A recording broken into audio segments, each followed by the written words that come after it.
তিৰপালৰ তলত 15 বছৰে জীৱন সময়ে কন্দুৱাইছে, ভাগৰি পৰিছে। কেতিয়াবা নিজৰ লগত, কেতিয়াবা ভাগ্যৰ লগত। এয়াই নেকি জীৱন? ৰ'দে বৰষুণে কোনোমতে জীৱন সংগ্ৰাম চলাই গৈছে মাৰ্ঘেৰিটাৰ এইজন দুৰ্ভগীয়া ব্যক্তিয়ে। বাসগৃহৰ অভাৱত চালিখনৰ তলতেই 15 বছৰ কটাইছে। ৰন্ধা বঢ়া খোৱা বোৱা সকলো চালিখনৰ তলতেই। বাবুল সিং তেওঁৰ নাম। এক দুৰ্ঘটনাত ভৰি দুখন অচল হৈ পৰিল। যি সময়ত চৰকাৰে দৰিদ্ৰ পৰিয়ালৰ বাবে বাসগৃহৰ কথা কৈ আহিছে, সেই সময়ত এটা বাসগৃহৰ বাবে হাহাকাৰ কৰিবলগীয়া হৈছে এই লোকজনে। কাৰো আহৰি নাই দুৰ্ভগীয়া বাবুল সিঙৰ খবৰ ল'বলৈ।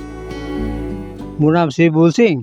আজি 16 বছৰ ইয়াতে মই বসবাস কৰি আছোঁ।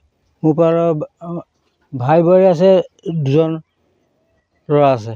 চোৱাৰ প্ৰতি মোৰ এটা হেৰি লাগে, ঘৰ লাগে আৰু চলিবৰ কাৰণে কিবা এটা লাগে ব্যৱস্থা।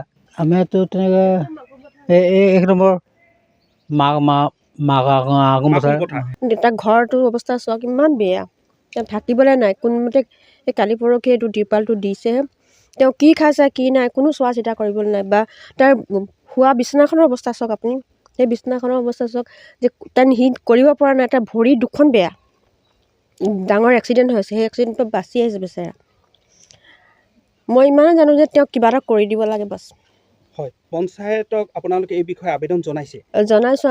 আমি ঘৰৰ কাৰণেও কিমান কৈছোঁ, আমাৰ কাৰণে নাই। মই নিজৰ কাৰণেও মানে বিধৱা পেঞ্চনৰ কাৰণে মই কৈছোঁ, কিন্তু মই সেইটোও পোৱা নাই মোৰ ঘৰটো। আপুনি কিবা বিধৱা পেঞ্চন বা চৰকাৰৰ অন্য কিবা সুবিধা পাইছে? নাই, মই অকল অৰুণোদয়টো পাওঁ, বাছ সিমানটোৱে সুবিধা। আমাৰ এইখিনি কাৰোৱে ওচৰত মানে ধৰক বাথৰুম এটা ভাল নাই, লেট্ৰিন এটা ভাল নাই, একো নাই কাৰো ওচৰত। এইটো এৰিয়াত কাৰো এটা ঘৰ বিচাৰোঁ। আমি কিমান মই 9 চনৰ পৰা ইয়াত ঘৰ বিচাৰি মানে এপ্লিকেশ্যন দি হাবাথুৰি খালোঁ, কিন্তু কোনো এটা ঘৰ নাপালোঁ। মই ইমানেই জনাওঁ যে ঠগিব নালাগে।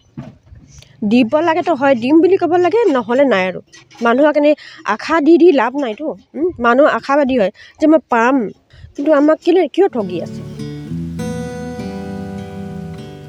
ব্যুৰো ইনপুটৰ সহযোগত নিউজ ডেস্ক ৰিপৰ্ট টাইমে।